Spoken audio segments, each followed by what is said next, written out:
Teine vaade, mis mul nagu isiklik on see, mida ma hästi palju räägin ka juhtidele tagasisidekultuuri loomisel. Mis tähendab seda, et organisatsioon, mis on arengule orienteeritud, siis ta ju eeldab seda, et sul on pidev dialoog, arengudialoog oma töötajatega ja sa vajad seda juhina.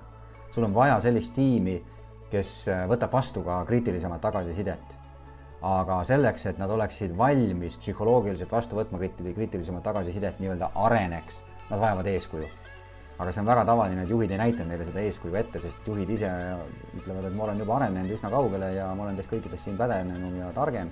Aga läbi erinevate mudelite on võimalik ka juhtidel näidata oma tiimidele, et asi ei ole selles, et te peate siin tohutult arenema ja meil on mingid küsitlused ja et te peate kogu nagu vaatama, kuhu edasi liikuda. Ma tahan ka areneda selles rollis, kus mina olen. Ja kui teie töötajad teavad, et juhtidel on ka kompetentsimudel, selleks, et hea juht olla, on meil kirja pandud tegelikult asjad, et mis on hea juht.